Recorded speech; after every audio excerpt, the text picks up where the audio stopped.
টানা ২ সপ্তাহ ধরে ইরানে হামলা চালাচ্ছে যুক্তরাষ্ট্র ও ইসরায়েল। পাল্টা হামলা চালাচ্ছে ইরানও।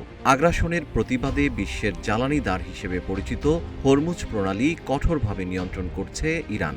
মিত্রদের জাহাজ ছাড়া অন্য জাহাজ চলাচল একরকম বন্ধ করে দিয়েছে দেশটি। এতে বিপাকে মার্কিন প্রেসিডেন্ট ট্রাম্প ও তার মিত্ররা।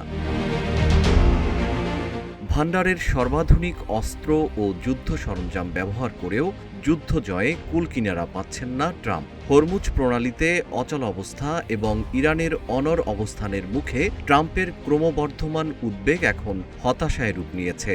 ইরানের খার্ক দ্বীপে সামরিক অবকাঠামো লক্ষ্য করে হামলার দাবি তুলে ট্রাম্প প্রশাসন মূলত তেহরানকে একটি কঠোর সতর্কবার্তা দিতে চেয়েছে। ওয়াশিংটনের ধারণা ছিল এই ধরনের পদক্ষেপ ইরানকে হরমুজ প্রণালীর অবরোধ তুলে নিতে বাধ্য করবে।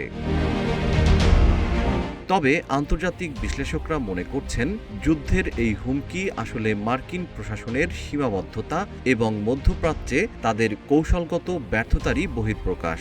মূলত তেলের খনি ও উত্তোলনের জন্য পরিচিত খার্ক দ্বীপে হামলার মধ্য দিয়ে ট্রাম্প ইরানের জ্বালানি নেটওয়ার্ককে চাপের মুখে রাখার চেষ্টা করছেন। বিশেষজ্ঞরা বলছেন, ইরানের শক্তিশালী প্রতিরক্ষা ব্যবস্থা ভেদ করে নিজেদের লক্ষ্য অর্জনে ট্রাম্পের হাতে এখন খুবই সীমিত পথ খোলা রয়েছে। ইরান ইরাক যুদ্ধের ভয়াবহ দিনগুলোতে এই দ্বীপে প্রায় ২,০০০ বার বিমান হামলা চালানো হয়েছিল। সেই চরম প্রতিকূলতার মধ্যেও ইরান তাদের তেল রপ্তানি সচল রাখতে সক্ষম হয়েছিল, যা প্রমাণ করে যে কেবল অবকাঠামোগত হামলার ভয় দেখিয়ে ইরানকে মাথা নত করানো কঠিন। পারস্য উপসাগরের এই গুরুত্বপূর্ণ জলপথের নিয়ন্ত্রণ ধরে রাখতে ইরানের সামরিক কমান্ডাররা বারবার তাদের সংকল্পের কথা পুনর্ব্যক্ত করেছেন। তেহরান স্পষ্ট করে জানিয়ে দিয়েছে, তাদের কোনো জ্বালানি বা সামরিক অবকাঠামো আক্রান্ত হলে তার প্রতিক্রিয়া হবে অত্যন্ত ভয়াবহ।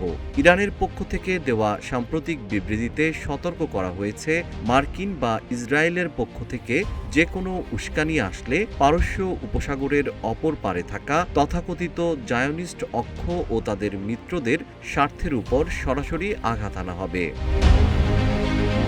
জিএম শিহাব, রূপালী বাংলাদেশ।